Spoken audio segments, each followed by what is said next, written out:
পদ যেতেই নেতার গোসা। কেন এই কথা বলছি? কারণ দলের ব্লক অফিসের ফার্নিচার নিয়ে বাড়িতে চলে গেলেন। পদ যেতেই অভিমানী প্রাক্তন ব্লক সভাপতি। এই ছবি কুমারগ্রামের পার্টি অফিসে। একেবারে বেনজির ঘটনা বলা যায়, তার কারণ তার পদ চলে গেছে, তার গোসা হয়েছে। দলের ব্লক অফিসের যে ফার্নিচার সেটা তিনি বাড়িতে নিয়ে চলে যাবেন তা বলে, অন্তত এরকমটাই অভিযোগ। রাজকুমার রয়েছে আমার সঙ্গে। রাজকুমার, এটা কি করে হয়? এই অভিযোগ কি সত্যি? ঠিক কি ঘটেছে? একদমই, দেখো এটা কি করে হয় এটা তো একটা প্রশ্ন, কিন্তু এই অভিযোগ যে সত্য সেটা যে কুমারগ্রাম ব্লকের যে পূর্বতন যে তৃণমূল কংগ্রেসের ব্লক সভাপতি দীনেশ চন্দ্র রায় তিনি নিজেই স্বীকার করেছেন।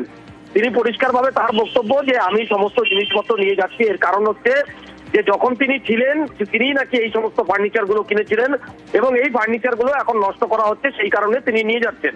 কিন্তু এই যে তৃণমূল কংগ্রেসের ব্লক কার্যালয়, সেই কার্যালয়ের যে নাটক, এই নাটক দেখতে কিন্তু একেবারে হুলস্থুল কাণ্ড বেঁধে গেছে কুমারগ্রাম ব্লকের কামাখ্যাগুড়িতে।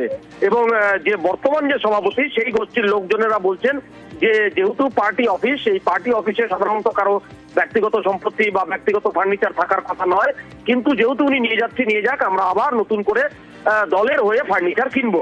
সোনিয়া, আচ্ছা, দলে নতুন দায়িত্বে আসবে, নতুন মুখ আসবে, তারা দল পরিচালনা করবে স্বাভাবিকভাবে। টেবিল থেকে নতুন ড্রয়ারগুলো ভেঙে দেওয়া হলো, এভাবে চলতে পারে না। তাই আমি ভাবলাম যে আমার অর্থ ব্যয়ে যে সমস্ত সরঞ্জাম সেখানে পার্টি অফিসে জমা আছে সেগুলো আমি ফিরিয়ে আনার ব্যবস্থা করছি। কারা কি ভাবলো, কারা কি বললো আমার জানা নেই। আমি শুনলাম নাকি গঙ্গা জল ধুয়েছে, আমি খুব খুশি হলাম। কোনো বিষয় নেই, যার জিনিস উনি নিয়ে গেছে, নিজের জিনিসটা নিয়ে গেছে। কিন্তু পার্টি অফিস একদম ফাঁকা হয়ে গেল, আপনারাই বা বুঝবেন কোথায়? আমাদের চেয়ার আছে, চেয়ার আনতেছি, কোনো সমস্যা নেই। আবার নতুন করে কিনবেন, এরকম কোনো বিষয় নেই, এরকম কোনো বিষয় নেই। যার জিনিস ছিল সে নিয়ে গেছে, আমাদের চেয়ার আছে।